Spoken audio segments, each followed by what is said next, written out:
The idea of God is probably one of the most absurd ideas that we encounter in life. It mostly appears as an answer to the usually inexplicable questions of life. Who created the world? God. Why should we be ethical? God. An all-powerful, all-knowing and morally perfect deity that created the universe and controls it. Nope. It is no secret that the core tenets of most modern-day organized religions are heavily influenced by metaphysics and philosophy. But instead of expanding on the religious belief of a deity residing in heaven, which we all are familiar with, in this video we will be rationally discussing the philosophy of the first principle using arguments from some of the greatest philosophers of all time. We will be taking up Socrates or Plato, Parmenides, Plotinus, and the Upanishads. The timestamps will be available below where you can use them accordingly. One thing that I want to clarify is the difference between the language of metaphysics and theology. What is known as the One or the Good in the Platonic metaphysics or as Brahman in the metaphysics of the Upanishads is called God in the language of theology. And theology is different from organized religion. Theology, to put it in simple terms, is the study of the first principle. We'll expand more on this later in the video.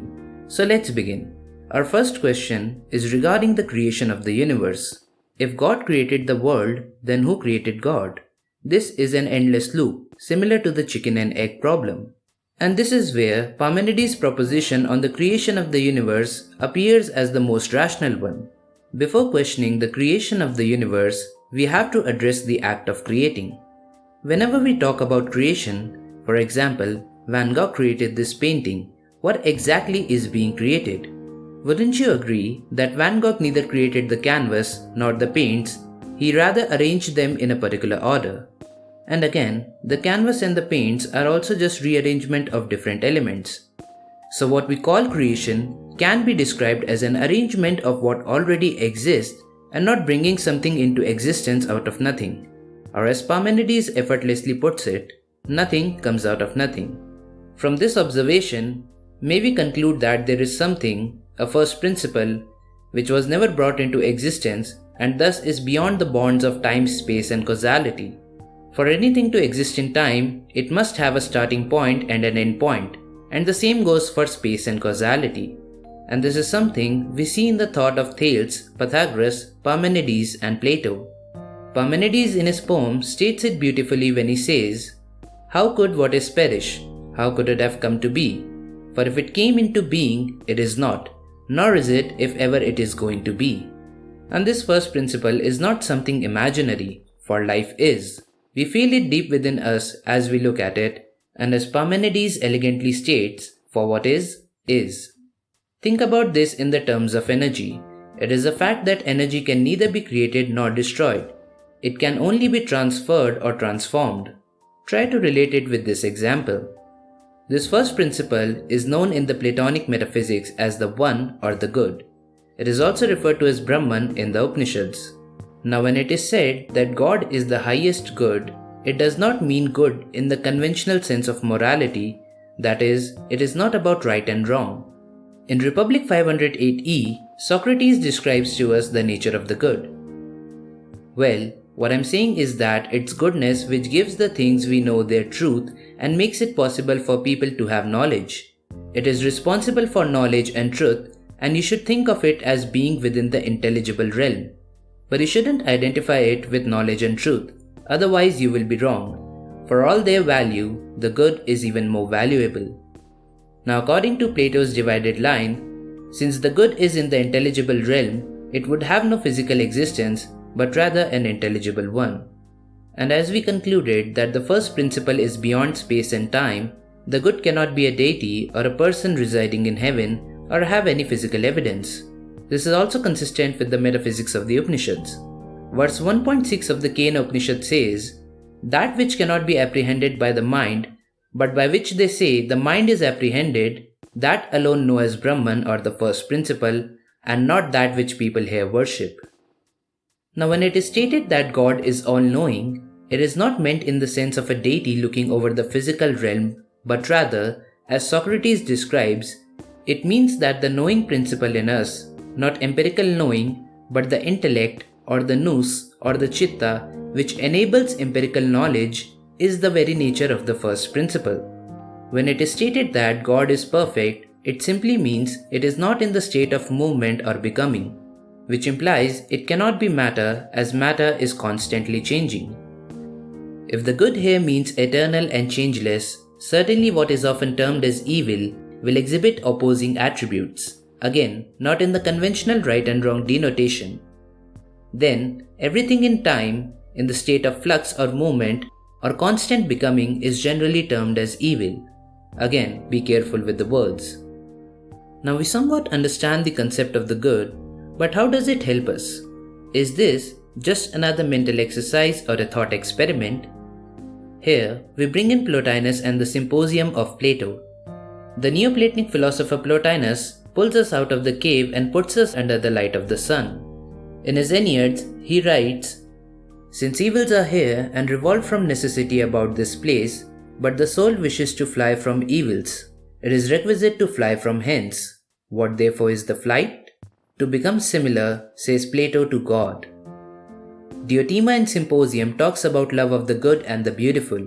She teaches Socrates how to find the good and absolute beauty by going deeper and deeper in the levels of being.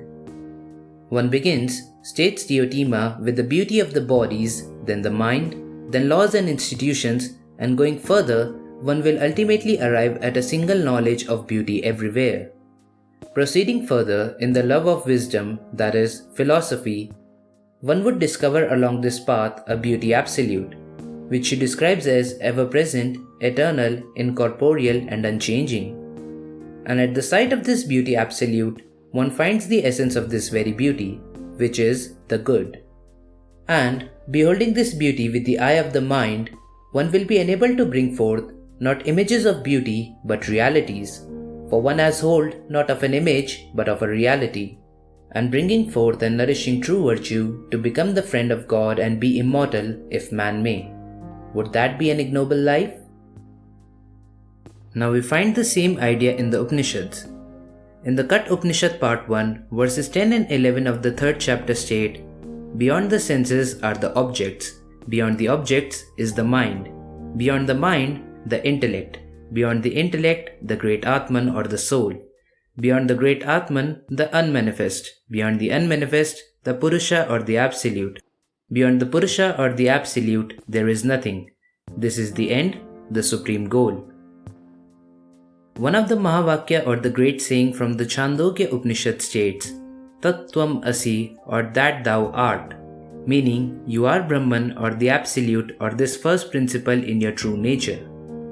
When we rationally understand this, not believe in it, but realize this and actualize this, we are no longer attached to the beliefs of the mind. Or as the Isha Upanishad states, "The wise man beholds all beings in the self and the self in all beings. For that reason, he does not hate anyone." This is the core of Platonic metaphysics. This is theology, or as Aristotle stated, first philosophy. This is the core of the metaphysics of the Upanishads.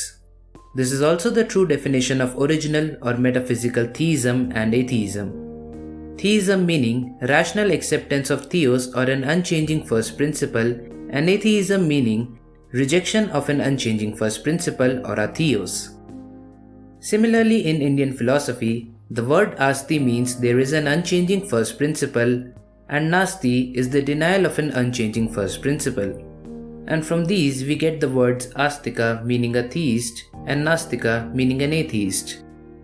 As writes Mr. Eckhart, "We are all meant to be mothers of God, for God is always needing to be born." The ideas of these philosophers may seem odd, but Socrates already tells us that eyes burn and there is an uneasiness when we are dragged from the cave into the sun. I hope this was meaningful and rewards further study for you. If you like this video and want to support more of these, check the link in the description. Any donation is helpful and genuinely appreciated. If you want me to cover more on these themes, let me know in the comments below. I make videos on metaphysics and philosophy, both Eastern and Western, as well as movies, artworks, books and other stuff. Thank you for watching.